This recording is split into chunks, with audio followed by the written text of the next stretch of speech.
This podcast is recorded on stolen and unceded Aboriginal land. We acknowledge the First Nations and elders of this country and join their calls for justice.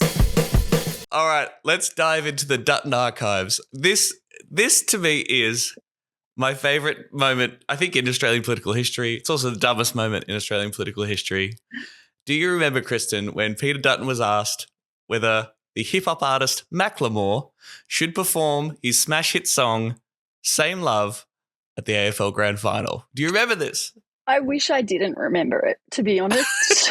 It was really hard to grasp where he found that particular line. I mean, did it just come up, or is it something he had prepared earlier, thinking about the situation of free speech and the football? Clearly, in the clip, he'd talked about it. And this is, again, just a reminder of how insane this country was during the marriage equality plebiscite, and it was just dumbness left, right, and centre. Remember that guy that punched Tony Abbott or whatever? It was crazy. And clearly Dutton had made his thoughts clear about this particular issue and was then asked, and he says no, because any political activities at sporting events is completely unacceptable. Unacceptable is what he said, which is incredible, of course. People hate their politics and their sport mixing, except for all the times that it does. Except when you have the army, do a fucking flyover for the Super Bowl. That's fine. That's not politics. And then asked, what about free speech? And he said, if you believed in free speech, then you should have another song that's against marriage equality played at the same time for balance.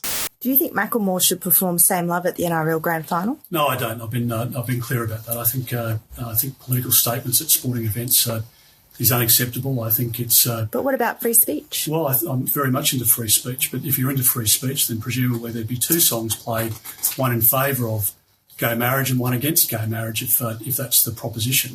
So I have a question for you. What is your favourite song that's against marriage equality? I know. Oh, my goodness. I just wanted him to be asked. I just wish a journalist had said, name one song. Find the most bigoted song and make sure that person is invited. I mean, yeah. I'm sure they could have come up with them, but put him on the spot. I mean, to be fair, you could probably get Eminem to do some of his old homophobic shit, and then that probably would have balanced it out. I'm not suggesting there's any, scarcity of material, but I just wish, he had been asked. What does Dutton listen to? What does he listen to? Oh, you fucking freak.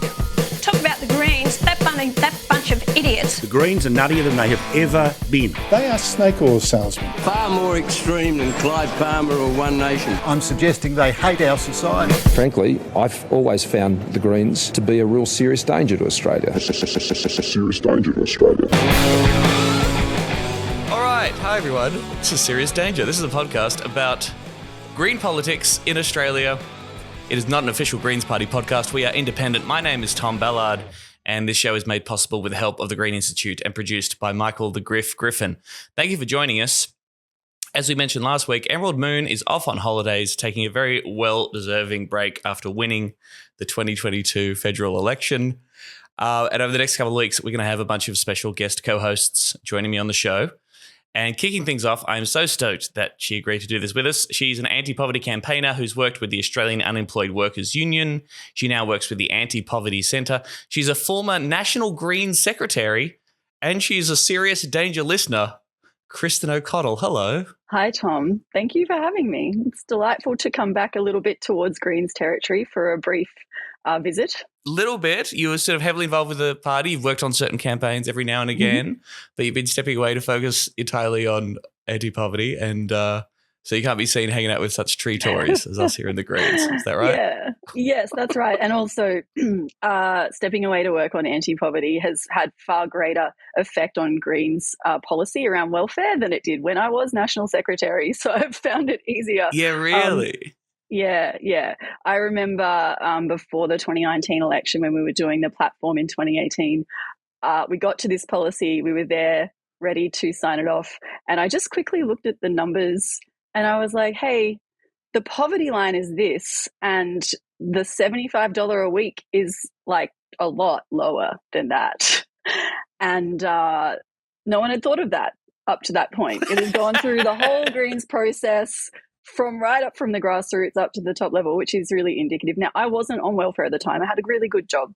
It was just something that I had grown up on welfare, and I could not imagine a situation where it would be acceptable to advocate for, a rate below the poverty line. So I was quickly Googling it on my phone. I was like, this isn't right. And I lost that argument, but here we are 3 years later with a guaranteed livable income. So I feel like leaving was a good choice. Yeah, you left the party and we got better. So what does that say about you? Yeah, that's right. I was holding everyone back. God damn it. No, you're doing amazing work within and outside the party, and we appreciate that. And yes, thank fuck that the Greens have moved into a position, just the most basic minimum, the idea that people shouldn't be living in poverty. Thumbs up to that. It's made it much harder to criticise the Greens too, which is really difficult for me. Oh, no. Well, you're going to have to work hard. We encourage that here at Serious Danger. We will talk more about the freakishness of Peter Dutton, what it means for him to become the leader of the Liberal Party, as well as the new leader of the Nationals. That is coming up. But, we really want to keep picking through the entrails of the 2022 federal election, talk about this new government that has arrived, our new Labor overlords, new cabinet, same as the old cabinet. And because we've got Kristin here, obviously we'll be able to sort of, tackle this from an anti-poverty perspective and sort of think about what will happen for the millions of people in this country who live below the poverty line and whether there's much hope there to hang on to. You're going to bum everyone out, you were telling me beforehand. Even though in my view, Emerald is like quite a realist, and but in your view, she's like living off of fantasy land and she needs to like wake up to herself. Be more cynical like you. I am relieved that there aren't more people who are as depressing as me around, but every time I get off the phone to a journalist or someone like that, the final sound they sort of make before they close the conversation is, oh boy. and I just always say, I'm so sorry. This is every time I talk to someone, the conclusion is that, because things are very grim, and unfortunately they're not looking any better despite everyone's high hopes. Okay. All right. Okay. Well, let me just revel a little bit in some victories, some happy times. Then we'll get depressed together.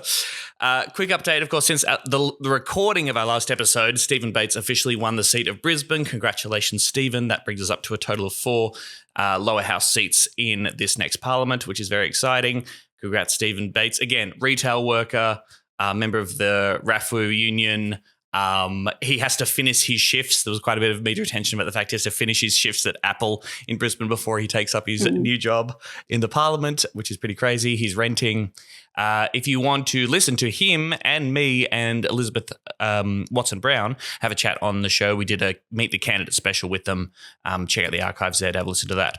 Macklemore has been officially called for Labor. Okay, and they got onto that very quick. The ABC said that they didn't think there was a chance the Greens could get up there, and they've moved forward. Josh Burns has gone to Parliament and has been given some kind of minor portfolio, I think. I have heard talk that there may be some kind of recount scenario in Macklemore. I don't know. I don't know too much about it, and I don't know how any of that system works. But anyway, there is a small chance. Regardless, shout-outs once again to Steph Hodgins-May, third-time candidate, growing the vote, got a 5% swing to her, I think, in the election. Surely, with the power of the people, Macklemore will go green at the next election at the very least. And disillusionment with the Labor Party, it always helps. Yes, look, hey, get Labor into government. It's a surefire way to get people disappointed. A real toot sweet. Also, I just wanted to read a little bit of this. There's been lots of like good pieces, I think, going through the result and talking about the campaign. And there was a great one from Lech Blaine in the Monthly called Teal and Loathing. And Lech Blaine is a working class dude who's like, I think, a very good writer and talks about politics from the ground up and talks to ordinary working people across the political spectrum and tries to find out what's going on inside their heads and where they're coming from.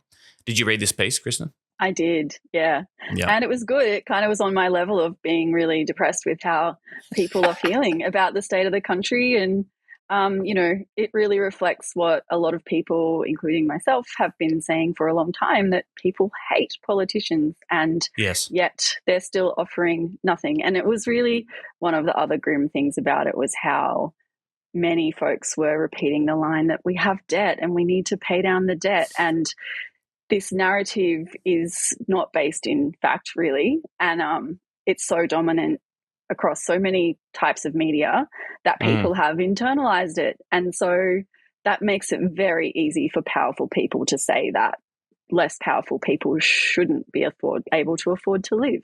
We'd love to help them, but we can't. The debt, the tax and cuts. these are like homeless people. These are people who are, living on the breadline, living paycheck to paycheck, trying to put their life together. Whose concerns, one of the concerns they seriously list is the state of the national debt. You're right. That was extremely depressing. But there were these other little insights into, particularly in Brisbane, about the green strategy that I thought was worth sort of just highlighting. I'll read you this. Paul Hilton is a 62-year-old father of 3 with a shaved head. Semi-retired, he lives with his wife Sharon in an apartment next to Brisbane Story Bridge. He's packing up a sleek Ford Ranger for a long weekend of camping on the scenic rim. I love Johnny Howard, he says. He did a ton of good stuff. Hilton's grandfather, also named Paul Hilton, was a rural Labor MP in the Hanlon and Gare state governments. His father was a trade unionist. Paul Hilton III started an accounting firm in Toowoomba. He has strayed away from the Labor stable. A bona fide swinging voter, he switched to Howard in 1996. He voted One Nation in the Senate 2 years later. I didn't agree with her on everything, he says, but at least she wasn't scripted. Hilton might live in the inner city, but he's a long, long way from woke. He sits on 4 company boards and is the chairman of the Whitcott Group, an agricultural business. His vote should be safe as a house for the Liberal National Party. But the words Scott Morrison elicit visceral indignation. I hate the fuckwit, he says. Yes, Paul. yes. Go Paul. Comrade Paul. But Lech Blaine goes on to say that this guy lives in Griffith, Terry Butler's old seat. And I asked Hilton who he will be voting for, anticipating that he will switch back to his grandfather's party. Mate, I'll be voting for the Greens, he says, without skipping a beat. This young bloke, Max Chandler-Mather, seems pretty good. And I'm just sick of the same old shit. Hilton's wife and 3 sons will also vote for the Greens. This isn't some irrational protest voter. He sees pros and cons in the Liberals and Labor. Quite simply, the Greens are the party that best represents his position on climate change, and for a Howard-loving accountant, he is shockingly receptive to economic redistribution. Uni degrees should be free like they were for me, he says, and dental should be part of Medicare, but Labor is too chicken to do it. Tree Tories are real. Paul is a tree Tory. Well, but then maybe not so. Well, I mean, obviously, I'm sure there's lots of things that you and I would disagree with Paul about. But again, like these aren't just people whose climate change is the only thing they care about. I don't think you can easily tack on the Teal phenomenon into some of these seats and the policy platform that the Greens were running on. I mean, these are like economic reasons.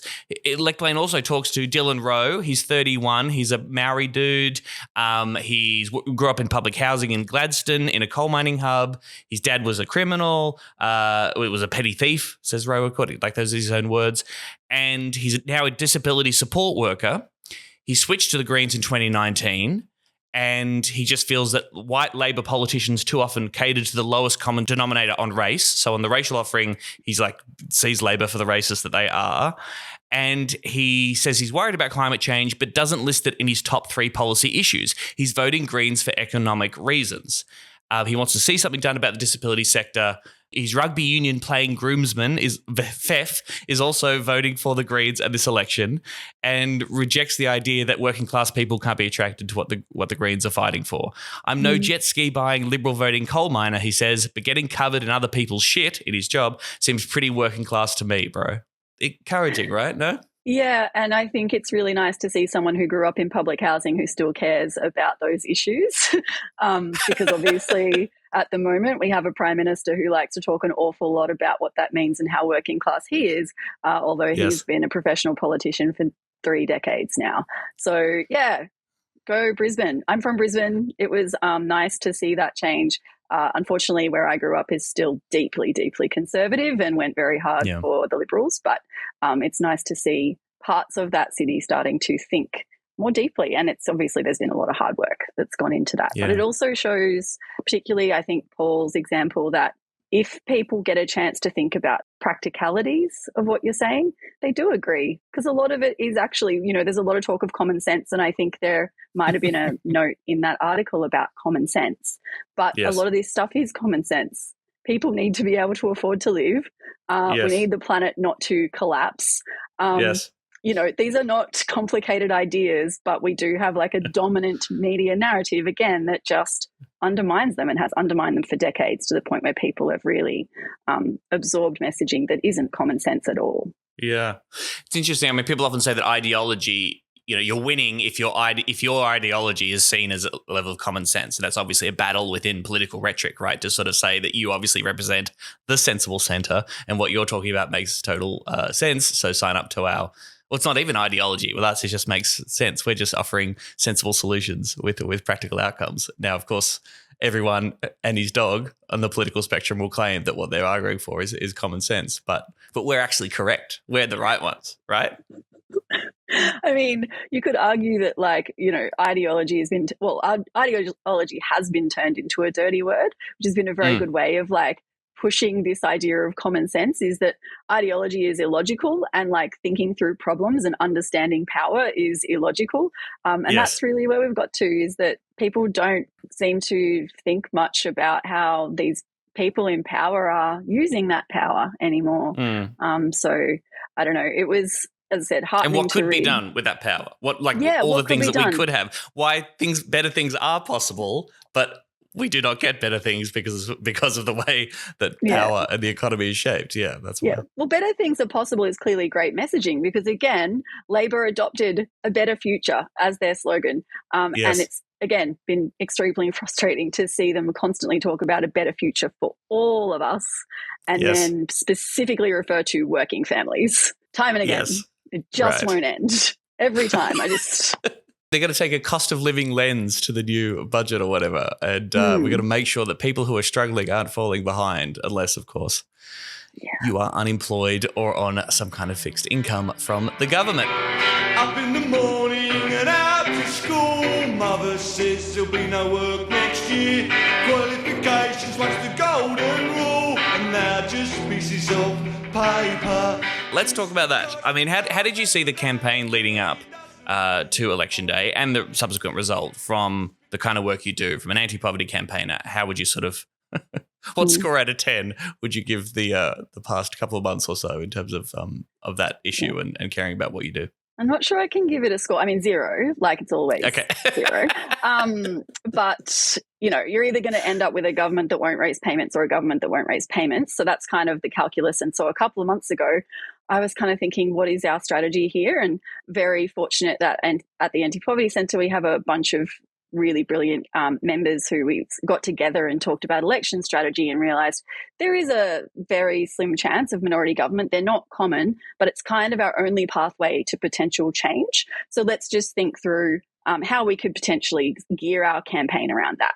So we made our priority to target independents and minor parties. Specifically, obviously, the Greens have got a good policy. So we wanted to try and get independents to understand why it was really important, and get all minor parties and independents to put this as a relatively high or the highest priority for them in negotiating with an incoming government if there was a minority parliament. Now, we did that knowing that it wasn't likely, but that was really, we felt, the most practical thing we could do.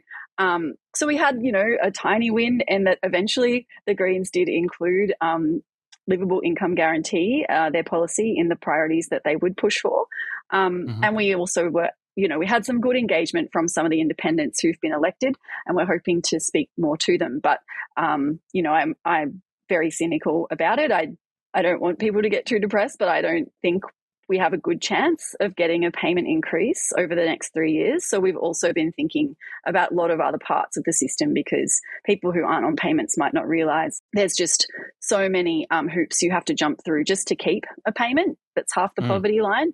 There's a possibility that we might be able to get Labor to shift on some of those things. And they did promise one change to Social Security, which was it's hard to know their position. They haven't been very clear. At one point, they did say they would abolish compulsory income control, where the government dictates what you can spend money on and where you can spend it. This is the cashless debit card, right? Yeah. And so now a priority for us, right, is making sure they deliver on that and trying to get rid of or soften some of the really punitive parts of the activity requirements you have to do. Mm-hmm. Yeah. Talk me through that moment. I can't remember when it was. It must have been during the election, or it must have been during, when we found out, I guess, through Andrew Lee's sort of doing some event and basically saying that we have no plans to conduct a review into the level of payment for job seeker. This was the big chat in 2019. Labor's going to do a review. They're going to do a review. It's going to be great. They're going to do a review. They're going to look at the whole social security system. They won't commit to increasing it. Or Bill Shorten would say things like, well, we're not going to lower it. So it was the review was a big policy in 2019. And then during this election campaign, we found out that no, we won't even be doing that. They have no plans whatsoever as a party to review the level of job seeker payments or the various payments that we talked about as part of Social Security. I mean, were you surprised by that? Did you assume that was the case anyway? Or how did you feel about that? I just want to highlight my favorite quote, which was Albanese saying, "We didn't drop our plan to review job seeker because we didn't have one." And a lot of this was in defense after we started attacking your side. It was a bit of a schmozzle, right? Because on the Sunday morning, it was during the election campaign, immediately after the budget, Richard Marles went on Insiders and actually basically said we will raise it. But there were some weasel words in there, and I very cynically said, I'm not sure this will raise it. And a lot of people who pay a lot of attention to the welfare space thought, no, he's said it. That's a big deal. And the following day, the Labor Party was clearly in damage control.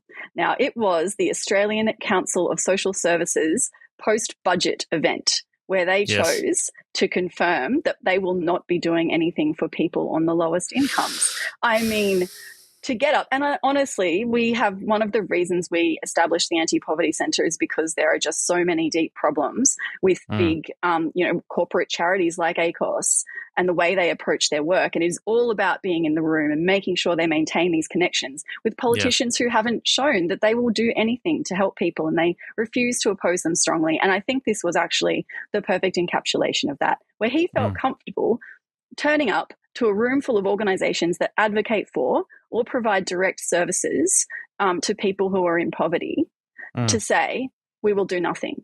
We're committed to doing nothing. And then that on top of the unemployment rate gap. And we will not disappoint you on that. I make a commitment today to not do anything.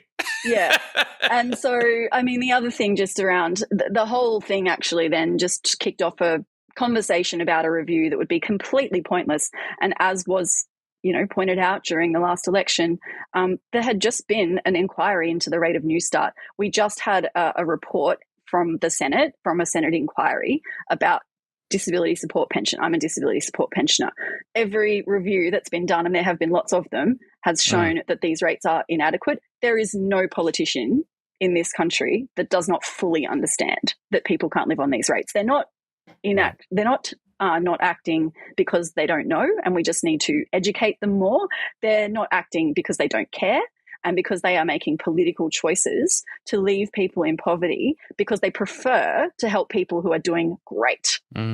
Yeah, Jesus Christ. Well, the certainty, it's You're really doing important. the journo thing. Yeah, you are a bummer, man. God. Yeah. Well, and the pivot seems to be that they get it now, and I think, and I know this is important to you, and let's get into this now. I mean, it's almost worse to have these multi-billionaire politicians stand up and say, "Look, I get it. It must be really tough." Albanese literally said, "Jobs, it's way less than I earn, so I do earn more than people living below the poverty line. Way less than my meal allowance when I go to Canberra. It's less than exactly." To trot out this faux sympathy and refuse to do anything about it, and to not actually connect any of these lovely words of rhetoric, nobody left behind, nobody held back, we're on your side, a better future for everyone, blah, blah, blah, blah. And then you get down, the rubber hits the road, and there's nothing. There's nothing there. There is a willingness and, as you say, a political choice to allow people to continue to live in poverty in this country, one of the richest countries in the entire world. And the Anti-Poverty Centre put out a great statement on this, telling him to pull his fucking head in and stop wheeling out the story of his mother and his tough upbringing if he's not going to connect that to any kind of action for people who find themselves in that same situation today, right? This is, I assume, a massive bugbear of yours and something that you guys really want to highlight, that he can't just keep using this, poverty porn, this kind of, this very cynical deployment of his own personal story. Now that he's in the most powerful position in the country to do something about it, refuses to do so. Yeah, it's been really sickening.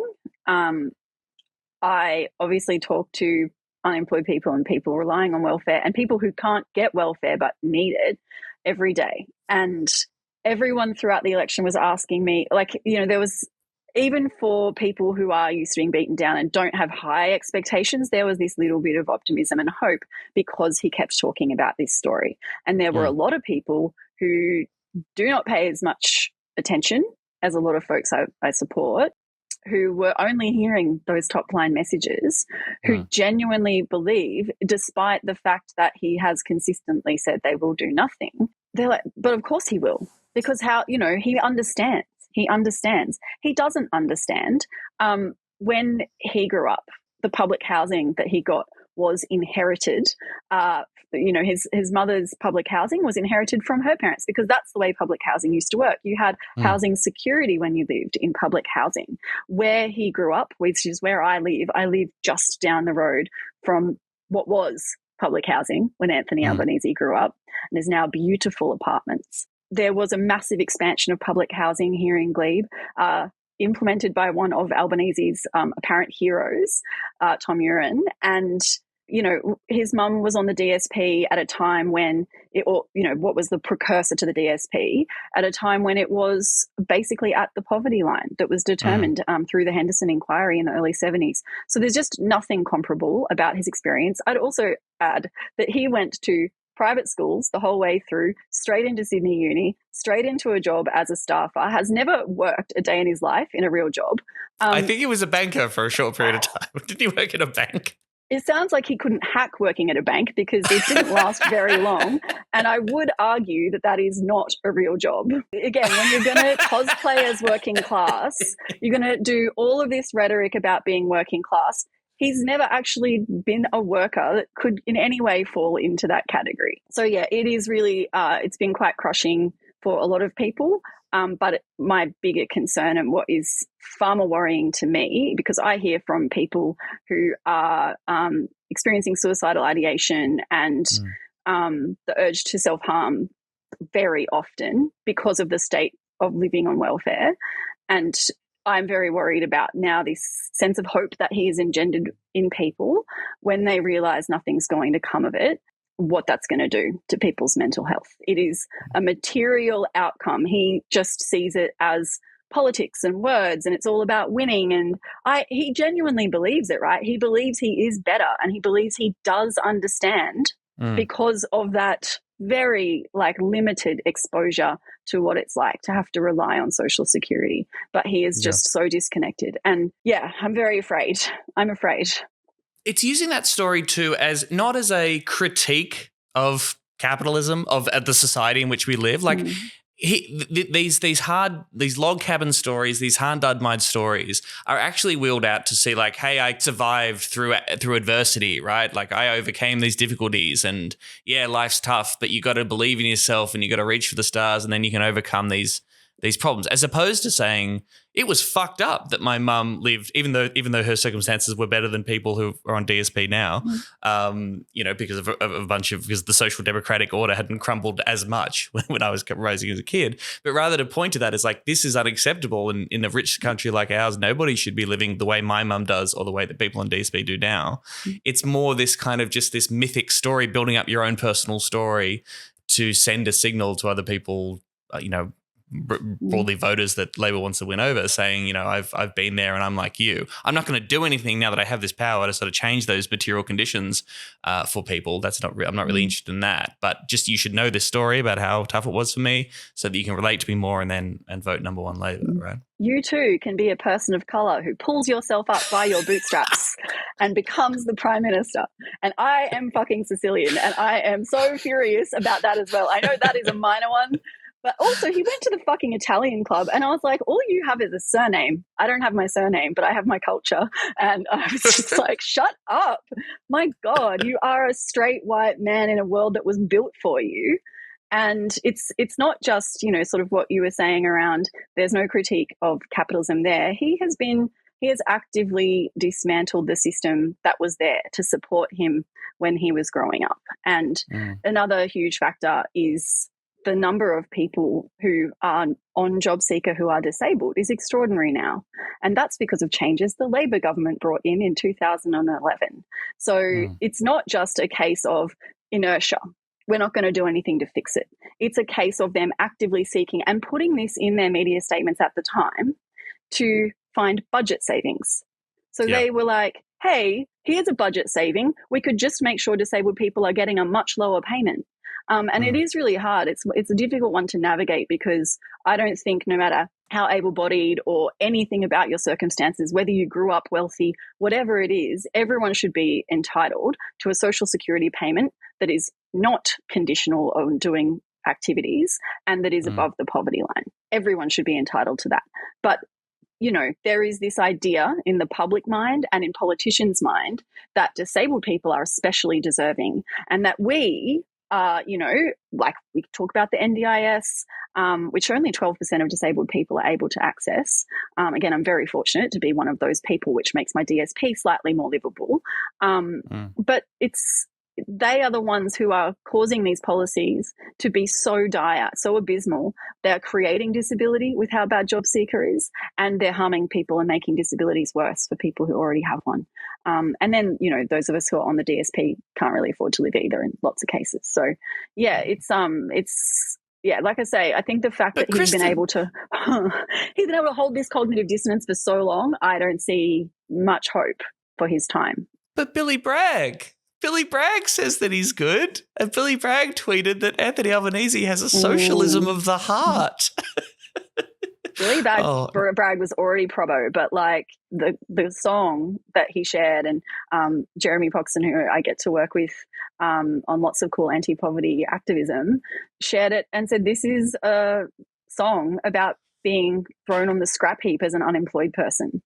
Yes. So this is a song that Albanese quoted in his victory speech, was it? I don't know specifically because I couldn't stomach watching Albanese's victory speech. But that's what Bragg shared.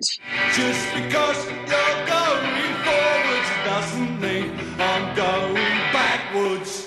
Like the disconnect, and also just don't comment on politics so far away if you claim to have a class angle and you don't understand anything about what is going on in this country. Like clearly he's just bought into the PR of Australia that it's this like beautiful place to live and everyone's got, nice things. I mean, austerity in the UK and the state of the UK welfare system is possibly even worse than ours. But yeah, it's just frustrating. So much bullshit. It's just so much bullshit. It's really, sometimes you're buried under it. Sure. I mean, look, I love Billy Bragg. I will always love Billy Bragg. I think he's a nice old leftist man who has written some beautiful songs over the years, who met Albo in the 90s when he probably was actually or at least espoused actual socialism. Again, and actually had really good at it. a good critique of the system. Who, yes, as you say, is probably not across all the details as to how the Labor Party today basically resembles, Tony Blair's New Labour that he despised as well. But yeah, he mentioned a song and Jeremy pointed out the lyrics of that song are about exactly unemployed people being thrown onto the scrap heap. And of course, that is exactly what the Albanese government is doing. Without you, I just don't seem to have any future. So won't you please, please, please come back, Margaret Thatcher. In the Anti-Poverty Centre statement, you also write, while Anthony Albanese has shown no interest in supporting people on welfare the community has, the polls have long shown this is the case, and now the only poll that matters has confirmed it, with a record number of people voting for candidates who support a substantial increase to Centrelink payments. The Greens' record result shows that voters do not fear their initiatives to guarantee a livable income above the Henderson poverty line. So, I mean, do you take that? Do you take encouragement of that, even if the Greens are now not going to end up on that crossbench? What's your hope levels for this new parliament when it comes to doing something about these payments? Yeah. If I'm trying to find something positive to say, what I would say about this result is it's not going to lead to, hopefully, I presume, an internal shitfight in the Greens about whether being ambitious is politically palatable. Yes. So I expect that the outcome means the Greens will not go backwards and try to follow the small target strategy of other parties. So I guess that's a positive. Yep. The way that mainstream politicians are reading this result is going to be that we need to go door knocking too. Yep. Like the Greens just did door knocking. We already we've seen so much in the media like attempting to conflate what happened with the new Green seats, with what happened with the Teal seats, when they're just worlds apart in terms of what were the drivers and also what the offering was from the Greens versus the Teal independents. They're just, as they always do, drastically oversimplifying what has happened and failed to understand what people really think. And I guess, the election result, as I said, confirmed what we already knew. And I guess that's one reason I have no hope, is because politicians already knew this. One of the things I said throughout the election campaign is giving people a livable payment is not an election-losing policy. There are a lot of people who won't change their vote just on the welfare policy, right? Yep. They won't vote for you because you have a good one necessarily, but they won't not vote for you because you want people to be able to fucking live. So that was so clear. And like one of the polls, which was particularly useful, was a poll that had 5 Liberal-held marginal seats with extremely high support. I can't quite remember off the top of my head. I think it was something like, 59 to 74% support across those 5 seats for lifting the payment up to the ACOS Piss Week poverty line, which is still an awful lot higher where the payment is now. And there was also in that, there were a group of people who were polled about whether they would change their vote on that basis. And there were people who said yes. Those were Liberal-held seats. Those included seats where the Teals won. So, I guess like my view is that politicians don't care what people think. And so they won't actually do anything on that basis. As I said, they already know all this shit. Well, that's a good attitude to have. No, they care about power. Yeah, they actually care about power. All this shit. It's nothing new. All it proved is that it's not an election-losing policy, which, again, I mean, anyone who actually paid attention to what people think would have already known. So, Did you have much luck with the Teals? I mean, we've talked a lot about the Teals on the show, but like our big concern is, of course, that they are Liberals, they're fiscal conservatives. Someone like Allegra Spender is out there talking about increasing the GST and cutting business taxes. And, as far as I know, pretty much all of them back in the stage 3 tax cuts. These are not class warriors by any stretch of the imagination. But I don't know, maybe Zali Steggles talked about she supports an increase to job seeker. Have you had much luck with that? So we've managed to hear from or meet with a few of the, both Zali and a few of the new independents. There is a very broad range there. So I don't think we've heard from Allegra Spender. It's also with David Pocock is in the mix on this too, right? That's important to pay attention to what's the independents in the Senate as well. There's actually far better positions on this in the Senate. Like I can't quite remember Jackie Lambie's position specifically, but I'm pretty sure Jackie would support an increase. We've got David Pocock in there who had one line on his website that was, increase payments to the poverty line or a livable level, some generic phrase. I don't think that means he's currently in support of the livable income guarantee Greens policy, but we'll be working on that. We have had engagement from Monique Ryan's office and from Zoe Daniels' office. And I think that my perspective on the Teals is that some of them may be open to responding to evidence. And as I said, there's an awful lot of evidence about what is needed. They are economic conservatives. People argue with me about my use of the term conservative for these people, but no, it is conservative to care about economics over people. However, when you have to play on their turf, there's great economic benefits to ensuring that people on the lowest incomes have enough to live. So there is, there's no argument against this, right? Other than you have an ideological view that poor people should be punished. And what I would say about the New Independents is they are progressive women who like to think of themselves as good people. And I think that there is something, there is the possibility to work with that. That's damning with faint praise, but yes, go on. Yeah. Possibility to work with that. So, we've got more to do on that front. We'll be aiming to meet with all of them and to engage with them over the life of the parliament so that if we do end up in the next parliament with a minority government where those independents are important, that, they'll understand why this matters. I think it'll be a little bit like climate change where they'll never go as far as the Greens because they don't want to be associated with the Greens on any level. But I think at least we'll be able to get them to a position where they do understand the urgent need for a much higher payment rate. Not that any of it will matter because the Labor government is just going to go to the Liberals for votes. I mean, they have the same policies on this. So, yeah. Jesus. All right, let's very quickly. The hope is dying. We're 3 weeks in. The hope is dead. Yeah. Let's quickly go through. I mean, the big story this week, of course, was the announcing of the cabinet and the swearing in of the Albanese Government Cabinet. Mm. And I'll run through some of these and then really want to focus on the ones that are most relevant to your work and the conversation we're having here. Jim Chalmers as Treasurer, big money man, of course, no surprise.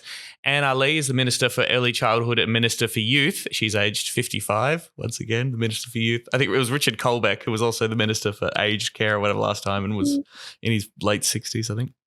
Chris Bowen is Minister for Climate Change and Energy. No surprise there. Now, Jason Clare moved to Education. Tanya Plibersek moved to Environment and Water. This is quite bizarre because Tanya Plibersek has held the education portfolio for a very long time.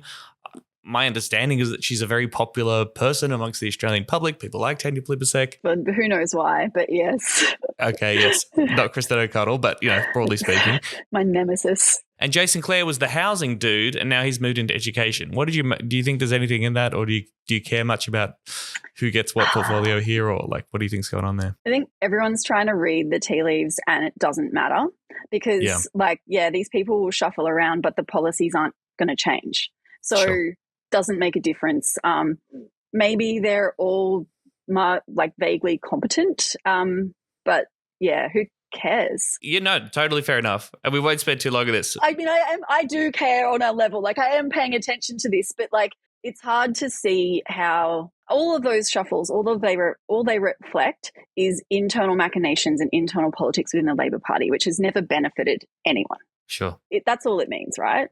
I think there's something about emphasis or priorities. So, for example, Julie Collins has become the Minister for Housing, Homelessness and Small Business. Now, who the fuck's that? Exactly. I have no idea who she is. I didn't even follow her on Twitter, and I'm a political hack who loves all this shit. Didn't follow her. She's from Tasmania, and good luck to her, and that's fantastic. But Jason Clare was the housing guy. Housing was, we are in a housing crisis in this country. It was front and foremost an election issue.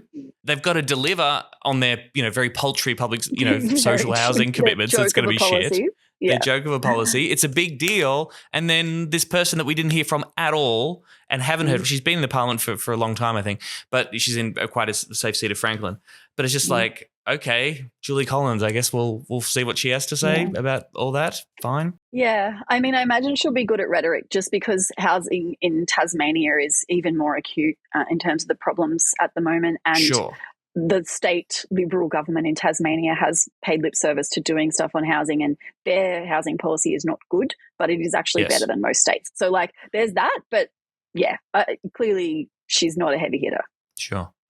Tony Burke is employment and arts. But he wouldn't. So he doesn't deal with employment services, right? That's all in social services. That's how is that works. right? Yeah. Okay, incredible. So the employment minister isn't in charge of getting people jobs. He just deals with the people who already have jobs. Is that right? He is the person. He's the relevant minister for employment services, which is the system that people are forced to interact with if they are getting an unemployment payment. Some people on the disability support pension are forced to engage with this, even though they've already been deemed by the government to have many barriers to work. But so Tony Burke will be one of the people that we're trying to get in the door with and talk to. Again, the little bit of interviews I've heard with him so far are not promising. So he'll be the person kind of bringing in this grand employment summit that they're planning so that they can deliver a white paper so that I guess in a decade they can implement some minor reform if they happen to still be in government. Who knows how fucking long it's going to take them to do this white paper. They have this grand vision of producing a whole lot of words that will mean nothing. So he'll be in charge of that. And so far they haven't chosen to include unemployed people in that. Because remember when they announced they were going to do a full employment white paper. So is the business, you do the business summit first, and then that leads to the full employment white paper, which should then lay out the vision as to how we can get back to full employment. Is that the general idea? Look, I don't know. I would say I reckon the white paper is going to be an excuse for not returning to full employment. Oh, okay. We did a white paper and we decided we're not going to have full employment. We did a white paper that showed actually everything was good and working and we don't need to do big changes. Okay. So the idea is that the summit, they get everyone together, they say some words, then a white paper is written. who knows? Maybe they've already written the fucking white paper and it's all a PR exercise. Tony Burke's rhetoric on this so far has been that the government is going to come to the table with ideas, and that's the difference between them and the last government who held summits between unions and employers. But, you know, there's been all this talk about we need the Accords to come back. And as we've seen, the Accords turned out to be fantastic for workers. So I think that the outcome is going to be excellent. Amanda Rishworth is now the Minister for Social Services. It was formerly Linda Burney when they were in opposition. So Linda Burney's, I guess, focused on Indigenous affairs and voice to Parliament stuff and has moved out of that portfolio. Bill Shorten is Minister for NDIS and Government Services. Justine Elliott is the Assistant Minister for Social Services. So there's with Tony Burke, Employment, Amanda Rishworth, Bill Shorten, and Justine Elliott. I guess those will be your best friends that you'll be focused on. A great cast of characters, all from the Labour right. All from the Labour right, of course. All from the Labour right. And some of them from the SDA. Who's from the SDA? Is Tony Burke Amanda from the SDA? Rishworth. Amanda Rishworth. I don't actually know about Tony Burke, his pre-Parliament background, but I did learn this week that he takes a guitar with him every travel, all of his travel takes a guitar, and that they are currently rearranging his office to fit a keyboard in because unemployed people are being fucked over and these are his priorities. So, yeah, I don't know what he did before, but this is something he's played. I guess that's why he has the arts portfolio, because he likes to play keyboard. So those are the people we'll be trying to engage with. All of it is pretty grim. Amanda Rishworth, as you were sort of mentioning with the person who's now got the housing portfolio, Julie Collins, is again someone who's kind of been invisible. I think that's useful for them because Anne Ruston, not to the same extent as Michaelia Cash, but Anne Ruston was a pretty useful villain, and she was a bit of a lightning rod for dumb things that got a lot of attention. Having someone who no one's heard of and doesn't pay attention to and who clearly hasn't made an effort to become a media performer is probably useful for a government that talks a lot about inequality and working families but is not going to do anything to help people on the lowest incomes.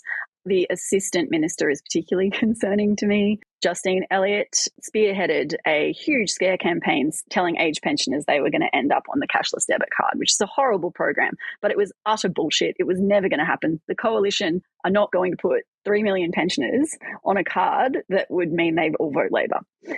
So that was never going to happen. And what it really did was it made the people who have had their lives destroyed by the card invisible.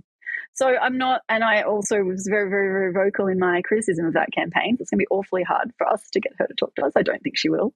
She also spread a lot of electoral misinformation. So it's not good. It's not good. Bad news. We should say that at the moment, Janet Rice, the Victorian Senator, is the current spokesperson on community affairs. But obviously with this new expanded Greens party room, portfolios and stuff will be divvied up, and you'll find new people moving to new positions. There's a bit of a process that the party goes through before you start allocating all those. And of course, people might be familiar that Greens MPs tend to have about 8 or 15 portfolios that they talk about. That'll be slightly less. Different MPs will have more things that they can, a smaller number of things that they can focus on, which is good news. But I suppose, look, some people might be saying that we're being very negative. If you're a Labor drip, you'll be listening to this saying, they've only been in government for a week. Just chill out. You'll be pleasantly surprised. Good things are coming down the pipeline. First of all, yes, do you see much reason to hope or political possibilities for those of us in the Greens or in the broader movement who want a better deal and want to end poverty in this fucking country to pressure this government, such as it is, to move on these social justice, these economic justice issues? And, are there some things we can point to, a Royal Commission into robo-debt, for example, that might actually, slightly change the dial in some way? What do you think? And don't feel like you have to be positive just to not bum us out. I think there's been a lot of homogenising of the Greens and independents, but what will happen is that the government will, in my view, this is my prediction, on a lot of things that the Labor Party has the same policies as Liberals, and that is by design. During the election, every time the coalition announced something within a day, Labor was able to change their policy to reflect whatever the government had said. Although what they did tell us is it was impossible to change the social security policy because they already had one. So it's depending on how combative Peter Dutton decides to be and whether he chooses the political strategy of we were very constructive and that's why you should vote us in next time, or whether he chooses Tony Abbott's strategy, which might be where he's going.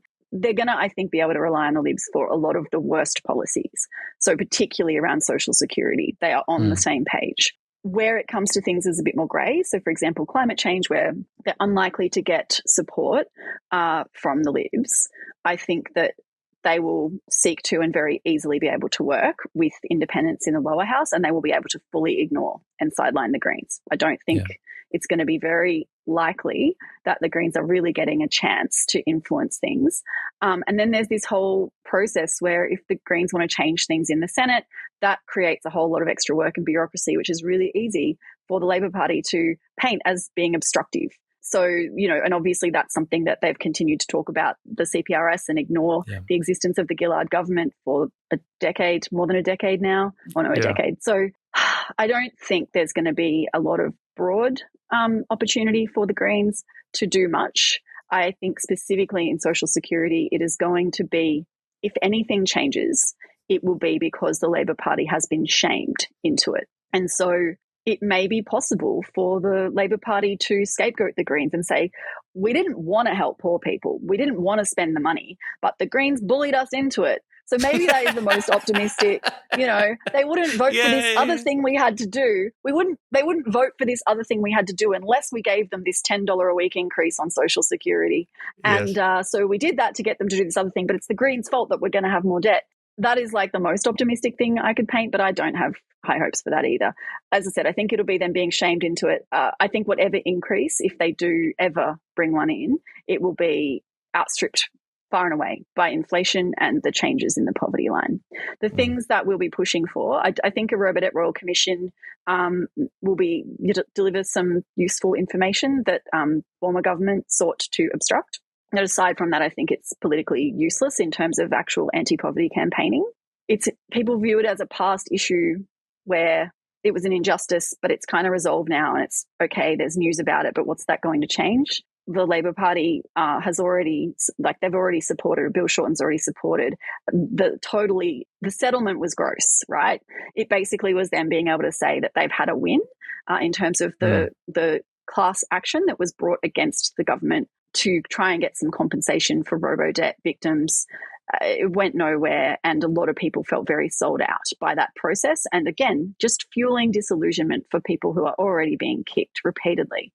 So I think that what I would prefer to see, and again, hopefully we haven't yet had a chance to properly brief either the Greens or Labor or the Independents on our approach that we want to see for debt collection, but maybe something that can be pushed for as a result of the findings of the Robodebt Royal Commission would be a Centrelink process that actually focuses on ensuring people have received the correct payment, so that they are identifying administrative errors rather than seeking to punish and recoup money from people on low incomes. So a system that actually says, we didn't pay you correctly, we're back paying you. You got a bit of a bonus. Yeah. And you we've found an error with how we calculated your payment, which is always what it is. People are not committing fraud. We need you to pay it back. But you can do that when you have a decent income, and we'll work with the tax office the same way we do for HEX. Right. Once you hit a certain HEX level, income level, your HEX starts to come out of your tax. Exactly the same for Centrelink debts. That's how it should work. It should be that simple. So that's the kind of thing we'd like to see long term, rather than, a Royal Commission is not an end of itself. Yeah. And well, we keep this money from you when you get a job, which is our responsibility as a government to get you a job to live a decent life in this society. Yeah. That's not your personal failing. That's because of the economic system that we live under, that you're unemployed, there are enough jobs. Yeah. I think we should also just not fetishize full employment either, because right now, we have very low unemployment. Yes. And what that means is a lot of disabled people are being bullied into unsafe jobs. So there are real risks with full employment policy. It actually, in my view, another risk with it is that it absolutely gives the government justification for unlivable payments. Some of the people behind this employment summit have the view that you cannot have generous social security payments because it means that people can't be forced into work that they don't want to do, rather than taking the view that if you make jobs really good, people will do them, because even living on the poverty line is not that great.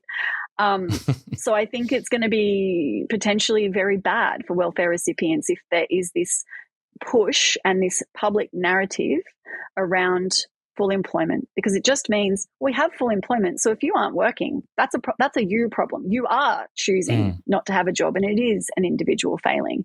Instead of, talking about, well, a lot of people are pursuing jobs or doing work that doesn't have steady income. If you're an artist, for example, you should just be able to go and write a novel or do your creative practice having a livable level, so that when that work may start to generate income for you, you will move off payments, but that you aren't starving yourself in the meantime, or, which is much more common, not doing your creative practice because you have to go and work an unsafe hospitality job where you don't even get minimum wage because they pay you in cash. So, this is the kind of system that I fear if we keep pushing the narrative of full employment. I'd love there to be more jobs and enough jobs for everyone who wants one, but I think the framing is crucial.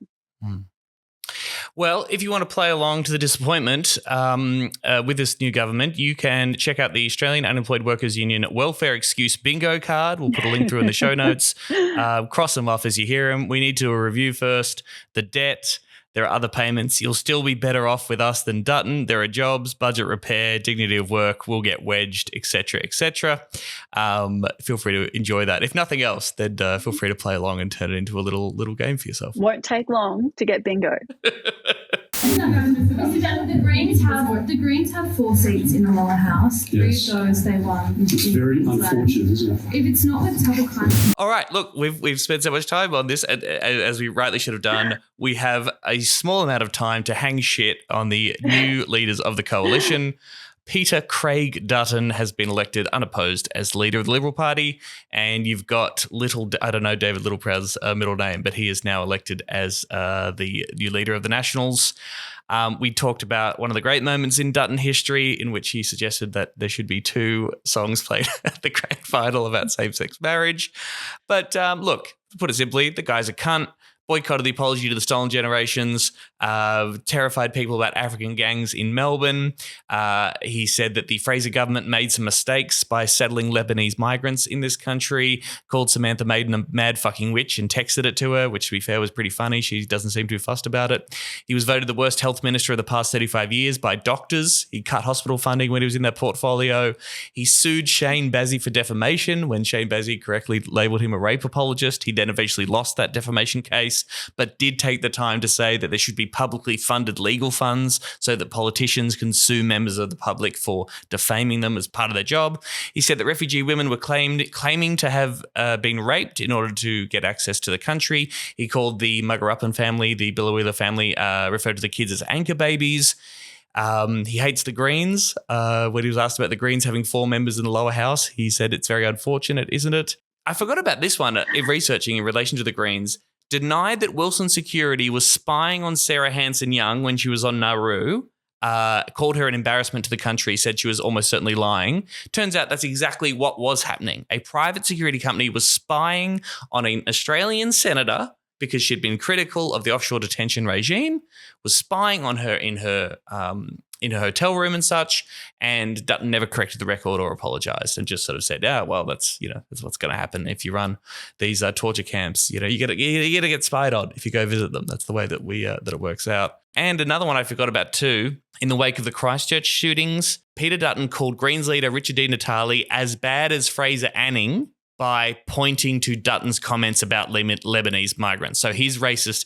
Richard Di Natale points out Peter Dutton's racist bullshit about Lebanese migrants, and Dutton says, you're as bad as Fraser Anning, who is a white supremacist and basically a fascist who made these horrific comments about the Christchurch shooting, implying that the Muslim community brought this upon themselves. Also referred to a final solution in his maiden speech to Parliament. And final solution as a maiden speech, yes. Fraser Anning, extremely bad. Richard Di Natale is not the other side of that coin, for fuck's sake. Well, if you go actually extremely bad and extremely good, he is the other side of the coin. Okay, yes, he's the opposite. There you go. Has advocated for people who protest climate change to lose their welfare payments. Borderline fascisty. I mean, fascist on a bunch of other fronts, I think it's fair to say, but saying stuff like that. Anyone who is out there protesting against the climate crisis and the political classes and the ruling classes' inability to do anything about it should lose their welfare payments, presumably to then starve and die. They're already doing that on welfare payments, so it's actually just an extension of existing policy. I guess, yeah, it's just accelerationist, I guess, on that front. So that's fucked. What do you think of Little Proud when it comes to welfare? He loves to shit on the lazy poor. Is that right? That's right. He loves to roll out the dole bludger bashing. So one of the great things we saw throughout 2020 was obviously an awful lot of harvest work not being done because all of the migrants that we normally exploit in horrifying, unsafe conditions and well below minimum wages weren't here to go and pick all the fruit. And so we saw David Littleproud and many others wheel out the line that people on the job seeker payment were just lazy, and that the reason people couldn't get their fruit and vegetables or the prices were going up was because people were not doing anything. And I mean, I could talk forever about all of the barriers to unemployed people actually going to do seasonal harvest labour, but is regularly rolls out that line that the poor are to blame for the price of your vegetables and your groceries. So, and that's not just him. I mean, Anne Ruston was doing it, Scott Morrison was doing it, but he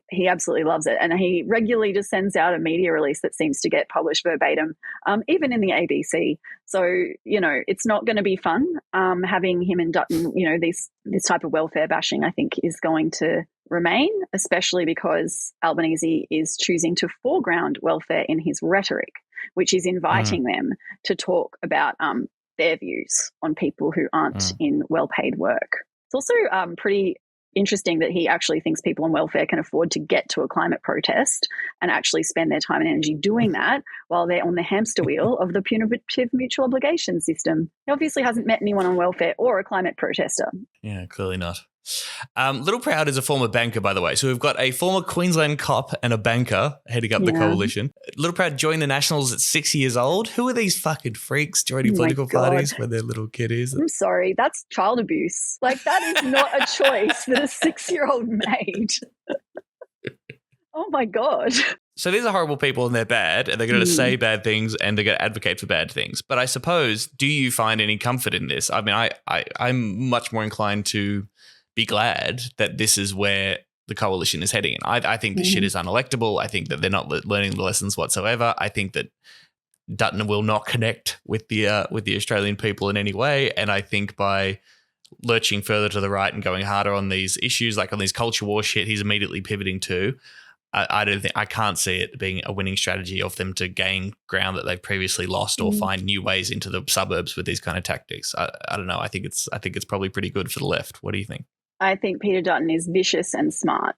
And I think that Australia has shown that this stuff is electable. I mean, if he does return to the Abbott strategy of, again, people just listen, they hear the messaging and they absorb it. And if the messaging is the Labor government is irresponsible, regardless of what's happening, people will hear that. And I think, again, if the Labor Party doesn't deliver on anything that actually helps people, it's not a conscious decision to go, Labor didn't help me, and so I'm open to this negative messaging about them. That is an unconscious process that happens when you are consistently exposed to this kind of stuff. So I think that the Labor Party are pretty inept. I think that they're not going to do a whole lot. I think maybe the childcare policy, if they actually deliver on that, could be enough to keep people on the Labor Party's side. But if they don't make meaningful change in people's lives and they don't make significant progress on climate change, it'll be very easy for Peter Dutton to make people feel really negative about the Albanese government. So, yeah, I definitely... Even if he's sort of saying he's not backing the 43% emissions reductions target. Little Proud has said basically, you know, we're not on board with net zero anymore. We don't care about that. Yeah. Like, don't you think the climate result from the election is pretty clear? And if they're seriously trying to campaign against that, they're going to fuck themselves over. Again, it's so hard to look into the future on this stuff because there are lots of different things in the mix. And I'm going to assume that we're going to have a lot more natural disasters between now and the next election. But if you were the coalition wanting to neutralise this issue, I just think you wouldn't talk about it. If the Labor Party passes some relatively unambitious target or even an ambitious one, unless you're willing to go on the attack to say they've done too much on climate change, it's going to be really hard. So you just get cut through on saying they're irresponsible, they're bad managers. The economy is about to fall into a total shit show. Yeah. You know, people will hear they're irresponsible managers. And those things are largely beyond, the scope of government. They talk an awful lot about inflation. Those things are happening beyond, the borders constructed around this continent by colonizers. That is not something that is at the moment being driven by wages. That's the excuse being given to keep wages down, to keep unemployment payments down, to keep other welfare payments down. But it's really easy when people are having a bad time to tell them it's because the people in charge are hurting them. So I definitely wouldn't say I'd put money on Labor losing government in 3 years. I still think it's more likely they will retain government than not. But I certainly don't think that is going to be in the bag for them. And I think there's lots of ways they can fuck up, and there's lots of ways the coalition could play it smart. You're right. You're doing it. Right. Swimming holes, catching fireflies in jars. Spend the evening staring at the stars. If you're into free speech, then presumably there'd be 2 songs played. Then the gays got married, and the plant shut down, and the crops dried up everywhere around. You are, Bubba, but you're very smart and you know so much about this stuff, and it's been a pleasure having you on the show. Thank you very much, Kristin O'Connell. Do you have something that you want to point people towards for our call to action? What can people do to make this country slightly less fucked for people on welfare, or something that's really taking your fancy of late? Yeah, this is something really minor, and it's as in like a low-level ask. But I think it's very longer-term useful. There is a brilliant person that I know down in Melbourne called Holly Jones, who is running a survey at the moment about mould. And I know that lots and lots and lots of people who listen to this podcast care about the state of housing. And mould is a big problem right now for lots of us who are experiencing a lot of rain. And that's really important work, because renters' rights are appalling, and we need some weapons in the toolkit to be able to say this is the kind of change people need, just to stop destroying their lungs by living in unsafe housing. So I would say to everyone, go and fill out the mould survey. I have put a bit of a challenge out to people to see who can do the funniest or best take in the final optional question. So please have fun with the final optional question that just says, do you have anything else to add? Someone put a great one, which was job seekers should be paid in mould. Which would be fantastic, right? Because there's so much mold around. It would just be like raining in money. There's a lot of things people can do to support campaigns around rights for welfare recipients at the moment. So I would say follow the Unemployed Workers Union, follow our work at the Anti-Poverty Centre. We're on all social media, but we're really mostly active on Twitter. Sign up to our statements and keep across what is going on, because it's something that the government will attempt to not have anyone paying attention to. So we need as many voices as possible keeping pressure on, and we'll be rolling out strategies to target every individual member of government and the crossbench over the next 3 years. Amazing. We'll put those links in the show notes for you. Mould survey, obviously very important. And check out the Anti-Poverty Centre and Australian Unemployed Workers Union. Very quick plug for me. Remember, next weekend is National Conference for the Greens. Serious Danger is going to be there live on the Sunday afternoon. It's just going to be me, of course. Emerald's still on holidays. That's going to be super fun. So if you're going along to National Conference, we'd love to see you there at 4 p.m. on the Sunday afternoon at Trades Hall. And we'll report back on this show about the stuff that went down at National Conference. I assume it's mostly people having drugs and fucking each other and celebrating the election victory. So you can look forward to that. That would be a much better national conference. Oh, is that not what happens? Okay, goddamn. I'm sorry. Again, I'm a downer. Yeah. Bumming everyone out. Thanks so much for doing this, Kristin. I really appreciate it. Thank you very much for having me again. Rate and review this show on Apple Podcasts. Give us a 5-star review. Become a patron at patreon.com/SeriousDangerAU. Follow us on social media too, Serious Danger AU. We're on Twitter, Instagram. If you're watching this on YouTube, like and subscribe. Much obliged. You can email us anytime. hello@seriousdangerpod.com.